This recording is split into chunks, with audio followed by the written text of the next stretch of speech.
نحتاج إلى ملعقة طعام كبيرة من الحبة السوداء، ونضعها، نحاول أن نستخدم قارورة من الزجاج ونضع بها الحبة السوداء، ثم نفرغ عليها الماء المغلي حوالي كأس كبير من الماء المغلي. لكل ملعقة طعام من الحبة السوداء نحتاج لكأس من الماء يكون مغلي، أو يمكن كذلك أخذ ملعقة طعام كبيرة مع كأس الماء وتوضع على نار هادئة جدا مع إحكام إغلاق الإناء حتى لا تتطاير الزيوت المفيدة في الحبة السوداء، ونترك إلى أن يتغير لون الماء إلى اللون الأسود، وبعدها يترك إلى أن يبرد نهائيا ويوضع في علبة بخاخ أو في أي قارورة متوفرة عندك في البيت. يفضل أن تكون من الزجاج لا البلاستيك، وتستخدمينها عندما تقومين بتسريح شعرك. بخي من الجذور حتى الأطراف.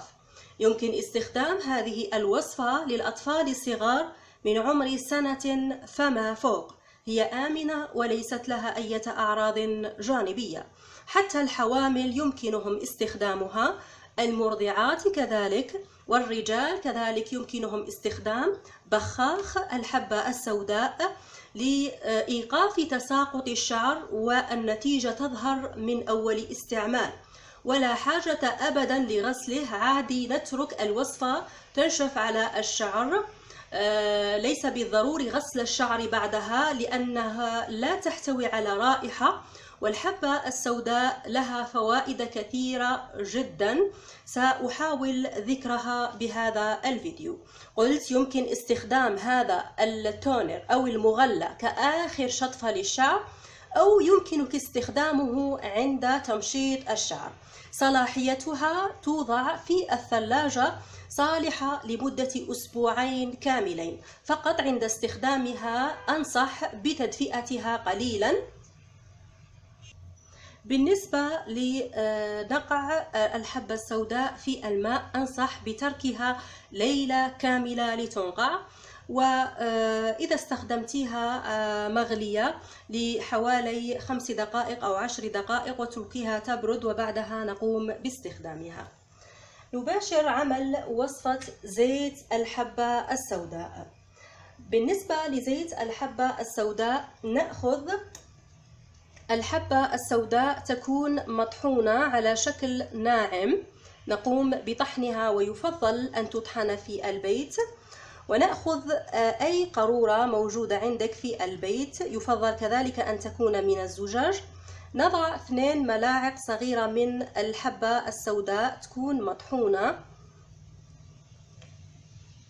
ونضع عليها حوالي ربع كوب. لكل 2 ملاعق شاي صغيرة من الحبة السوداء نضع ربع كوب من يفضل هنا الزيت المناسب لنوع مسامية شعرك، مثلا زيت اللوز الحلو أو زيت جوز الهند أو زيت الأرغان أو زيت الصبار أو أي نوع زيت قلت يناسب نوع مسامية شعرك.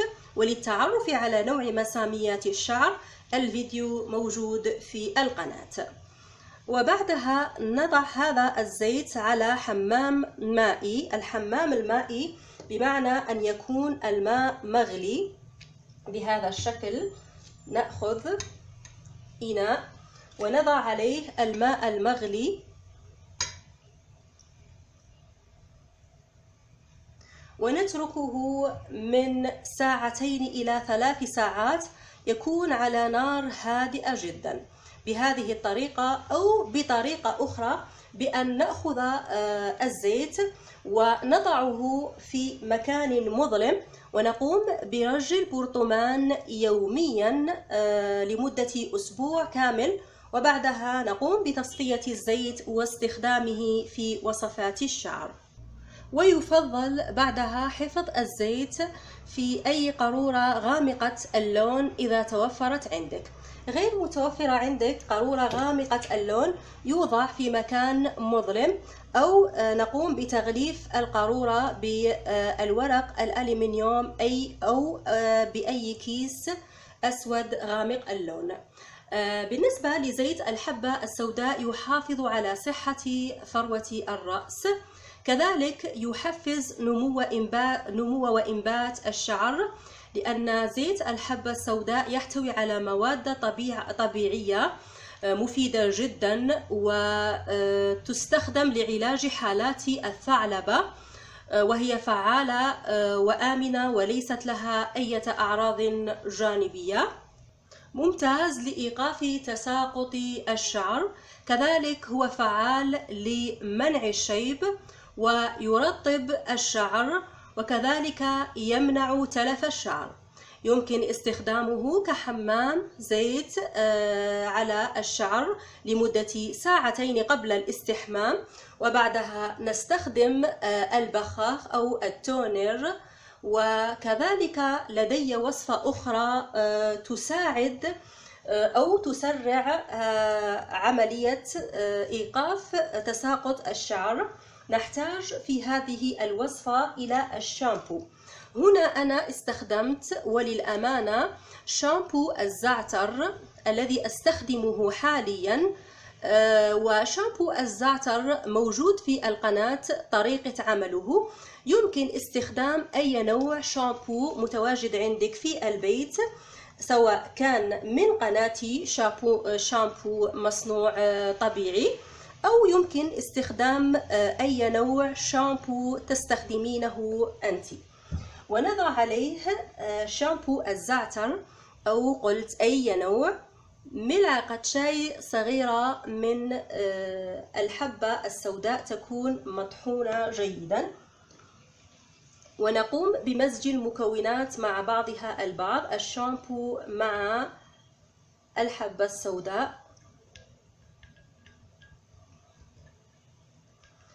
كل هذه الكمية ونعيدها في القارورة، ملعقة شاي في كل هذه الكمية، ونستخدمها أثناء الاستحمام.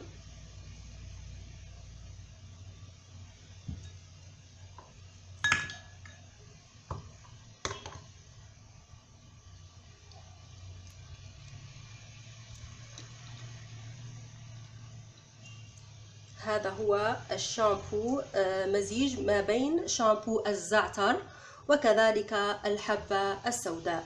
هو آمن كذلك للحوامل والمرضعات. يمكن استخدام شامبو الزعتر المحضر في القناة. فقط كنصيحة لصاحبات الشعر الجاف جدا، أنصح بإضافة ملعقة شاي من الجليسرين أو زيت اللوز الحلو أو زيت جوز الهند إلى شامبو الزعتر كي لا يزيد في جفاف شعرك. صلاحية طبعا هذا الشامبو حتى نفاذ الكمية. الزيت صلاحيته تدوم لمدة 6 أشهر.